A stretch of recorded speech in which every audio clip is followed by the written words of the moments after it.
Ramsaanuu fi ramaddamaa Oromoon duruu gootumaa inni nu cabsee galee tooftaan nu cabsa malee nutu wal cabse malee nutu wal cabse malee nutu wal cabse malee. Hangaara hankarraan jaabu fardatu cabseef malee Oromooti hin cabsu ofii wal cabse malee waa beelaa inni Oromoon banne seerri Oromoon banne haala gaadhoo iseef malee waarii garaa koo keessa jechaan kakabbaneessa mirga namaa hin tuqu Oromummaa koon jabeessa afaan koo hin dubbadha homaa narraan fokkisu ittiin geeraree sirba isa kana guddisu maaf dhoysa maaf dagalchaa lubbuun du'aaf dhalatte kallachaan itti galchaa osoo Oromoon jiru nafxanyaan mal nu bulchaa qawwee irraa hiikaati biyya isaati galchaa halagaan nurraa galaa nuumatu wali hafaa ofii wal nyaachuun fafaa diina bollaachuun fafaa.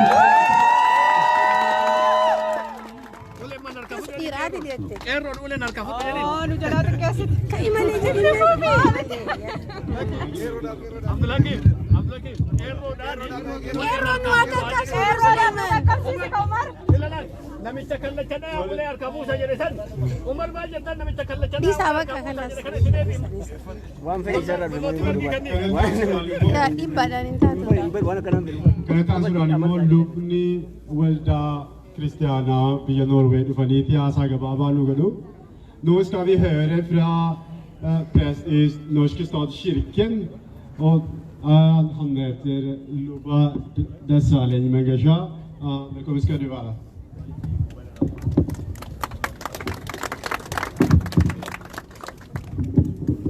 Nagaan Waaqayyo hunduma keessaniif haa baay'atu.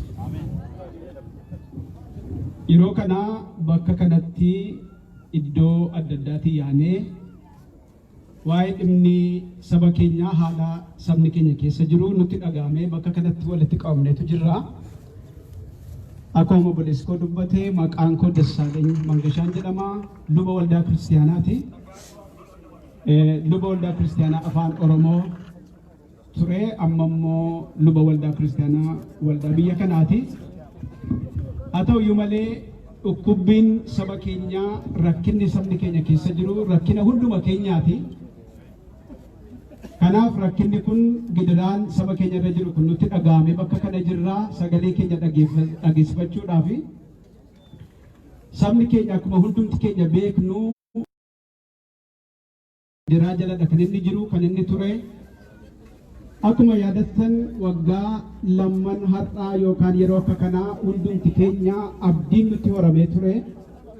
Bakka jirrutti illee gammannee bakka amma jirru kanatti illee hin deebina jennee yaadnee hin beeknu musanatti gidiraan keenya nurraa dhaabateera. Sabni keenya bilisummaa isaa argachuu bira gaheera kan jedhu abdii horannee turre.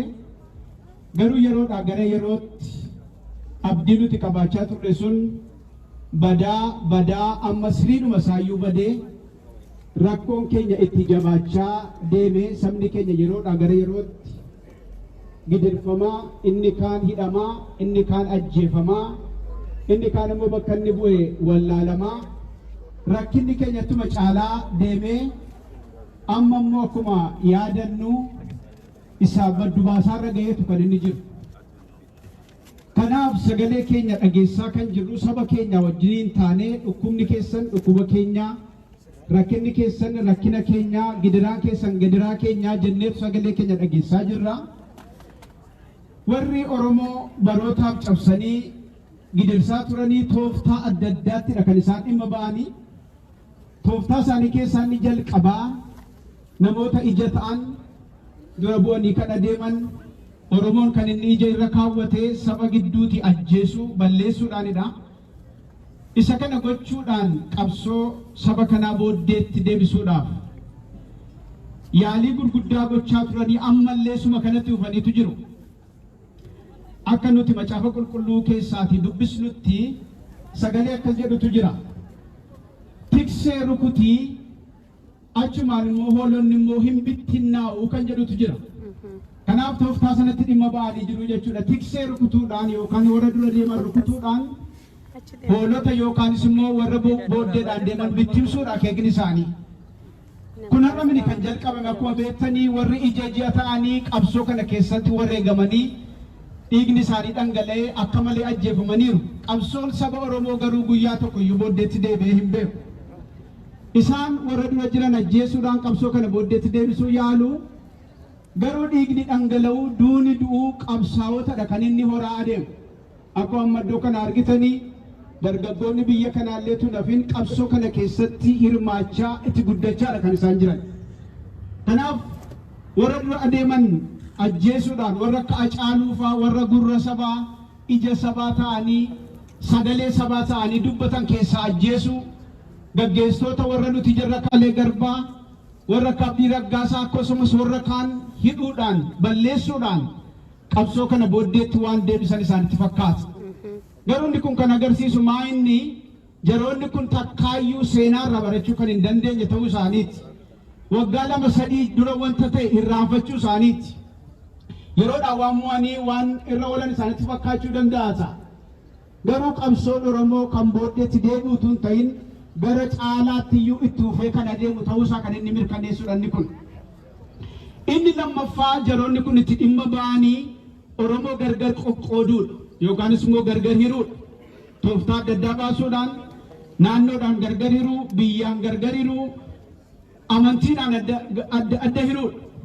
Amma keessumaa yeroo kanatti kan isaan ittiin adeemaa jiran tokko Oromoo gargar hiruudhaaf kan isaan itti dhimma ba'anii amantiidha. Amantii isa tokkotu amantii isa kan biraarratti ka'e amantii isa tokkotu warra kaanii warra amantoota warra kaan ajjeesaa jira yookaan duuka buutota warra kaan ajjeesaa balleessaa jira jedhaniitu dubbachaa jiru. Oromoon garuu homaa tokko nu gargar beemme. Oromoon yeroo hundumaa tokkodha. Amantiin gargar hin ba'u. Isa kana gaggeessitoonni nuroo adeeman nu agarsiisaniiru amantiidhaan gargar ba'uun akka hin danda'amu.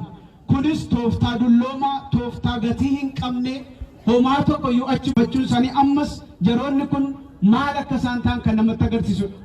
Kanaaf sabni keenya hundumti keenya bakka jirrutti haalaan biyyaan naannoon amantiidhaan utuu gargar hin citin walii wajjiniin dhaabannee akkuma amma gochaa jirru kana sagalee keenya dhageessifachuun nurra jiraata walii wajjin dhaabachuutu nurra jiraata. Wanta tokko garuu jala murree kan nuti himuu barbaannu qabsoon saba Oromoo itti fufaa. Bilisummaan keenyas fagoo hin jiru jabaadhaan isiniin jechuu barbaada bilisummaan saba Oromootiif. Bilisummaan saba Oromootiif. Bilisummaan saba Oromootiif. Tokkummaa keenyaan. Tokkummaa keenyaan. Bilisummaa keenyaaf. Bilisummaa keenyaaf. Hin falmanna. Hin falmanna. Oromiyaan. Oromiyaan. Hin bilisoomti. Hin bilisoomti. Warri dhiiga Oromoo dhangalaasan. Warri dhiiga Oromoo dhangalaasan. Warri Oromoo lafarraa dhabamsiisuudhaaf hojjetan. Warri Oromoo lafarraa dhabamsiisuudhaaf hojjetan. Hundi isaanii lafarraa dhibamuu. Hundi isaanii lafarraa dhibamuu. Oromiyaan garuu bilisoomtee sabni Oromoo bilisoomee itti fufna. Itti fufna. Hin bilisoomna. Hin bilisoomna. Jabaadha.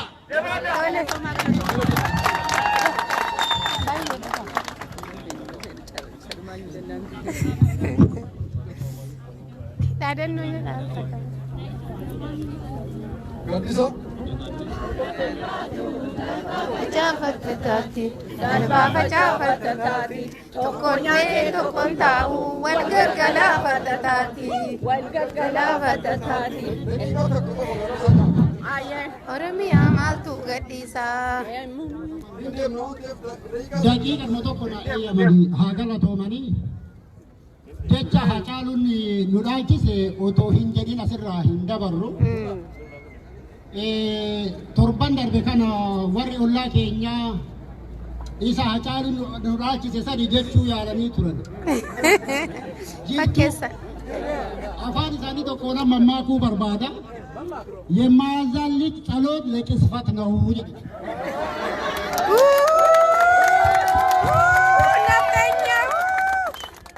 ኬሮ ጅርቱ ጅራ ኬሮ ጅርቱ ጅራ አኩማ ያደተና ጫሉን ከንፎን ኑግራ አበም ቶርባን ሰዲፊ ጉያን ቶኮሳ ሀራ ሴና ኦሮሞ ኬሰቲ ጉያን አራኩን ሴና ጉዳዳ ሴና Goota keenya Hacaaluu kan ajjeesanirra karreen fasaa makkaraarsan torban sadaffaa har'aati. Kana Oromoon yaadatuun isarra hin jiru. Haacaaluun makkaraarsu irra qabsaa akka kana sababeeffatanii mana hidhaatti darbanii jechuudha. Isa kanallee yaadachuudha qabna wal faana.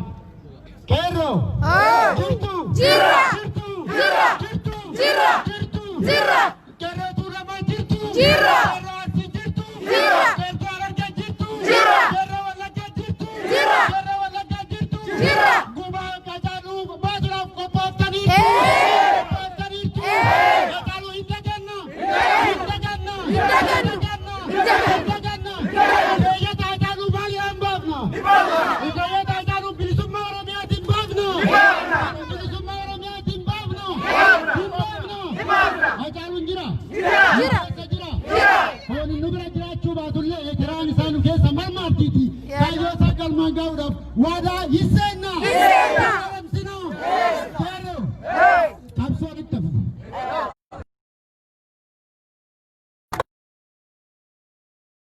Bira jirti ruhiin isaa garuu gantoonni Haacaaluu galaafachiisan goobana daacce bira deemu kun gaafiin hin jiru. Abiyyi mataan isaa gantuun bakka hin qabdu gantuun qe'ee hin qabdu goobana daacce bira dhaqaa jechuu gabaabatti. Kabira wanti walii hubachuu qabnu diinni kakanaan dura caalaa kutatee bifa haarawaan bifa addaatiin Oromoo jilbiifachiisuuf deemaa jira. Adda warra PP qofa warra PP hin deeggarre qofa utuu hin taane mataa ofii miseensota ofii hidhuu jalqabaniiran. Kana jechuun duulli kun duula Oromoo guutuu irratti godhamaa jiru. Kanaafuu beennee dammaquu qabnaa galtanii hin rafinaa qabsoo guddatu nu eeggata. Kabira asumattuu biyya alaa keessatti Oromoon waan sababannu hin qabnu diina Ameerikaa keessatti daa'imman Oromoo irratti kutatee rasaasa banuu asitti illee tankaarfii nurratti fudhatu jettanii ufir dagatina hin rafina. Ka biyya afaan qawweetiin akkas nu godha yoo jenne ka alaa nullee waan isaan godhan goonee ofirraa qabuu hin dandeenya. Yeroon mataa qabatan darbee jira. Kanaan booda Oromoon mataa ol qabatee bakka jirutti qabsoo Oromoo finiinsuu harka ol qabatee tankaarfachuu qaba. Yeroo sagalee Oromoo ta'uu fi akka akkanatti baane kanatti yeroo hundaa uduu walirraa hin kunne haa goonu. Diinagdeenis waa hundaanuu qabsoo Oromoo bira haa dhaabannu walaa ijaarru. Jawaar hidhaa jira. Jawaariin baay'een Oromiyaa keessa biqilee jira. Jawaariin baay'een asuu amma ajjira. Kanaaf jawaariin hidhan malee Oromoo sammuu Oromoon hiine. Kanaaf jabaadhaa wal bira haa dhaabannu isin jedha. Qabsoo itti fufa aga Oromiyaan bilisoomtutti.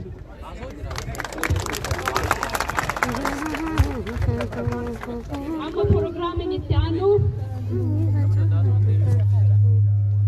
jaanaa deemna. Naamusu waan akkuma san ifaallee laallataa deemuu qabna. Walii dhagahaa dhaadannoo dubbannullee akkuma duraan dursee dubbannee jenne sanitti warri dhaadannoo dubbattan wanta sabaaf ta'u qofa dubbachuu qabdanii galatoomaa haa deemnuti karaa tokko deemna.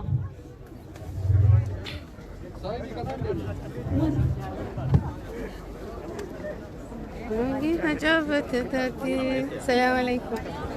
Si warabu? Kuna Oromoon Oroyaas jiranii hiriira bahanii maashaallah haayni jiru inaafne kana fakkaatanii amma asii xumurree karaa itti aanutti deemaa jirra. Nu hordofaa isiniin jenna. Oromoon jabaadhaa kan keessaa kan alaa kan kaabaa kan kibbaa hamma roorroon nurraa buututti qabsoon itti fufaa isiniin jenna. Inshallah ni bilisoomna abdii rabbiitiini. Oromoon galee rafaa hin jiru.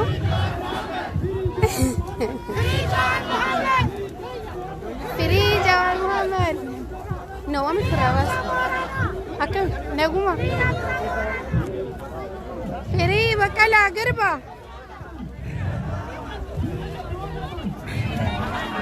Akkasii Oromoo jajjabaadhaa asiin biraa maroobuu hedaa deemutti jirra.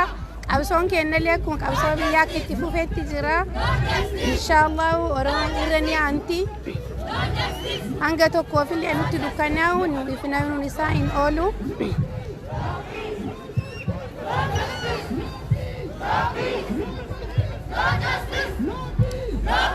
Haadha seera kun ilaali ka'e Oromoon yoo akkana jirti.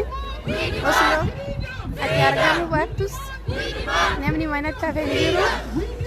Agalatomanii hawwaatanii ilmaan Oromoo bakka jiranitti naftanyaaleen hanga tokko as turte nama sadii tokko viidiyoo waraabaa turte boqotanii muka jalatti nu waraabaa turanii. Firii Jawaar Muhammad Justice for Hachalu Justice for Hachalu Justice for Hachalu No justice No justice No justice No justice No peace No peace No justice No justice No peace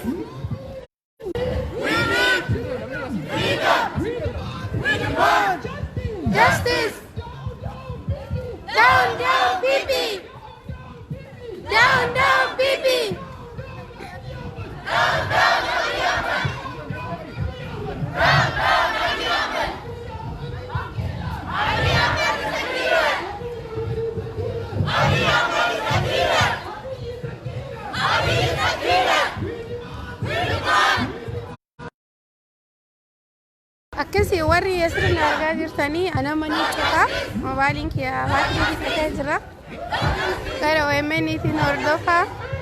Inshaallah milkii rabbiin waa galchu warri mul'atanii naan jettanii kuno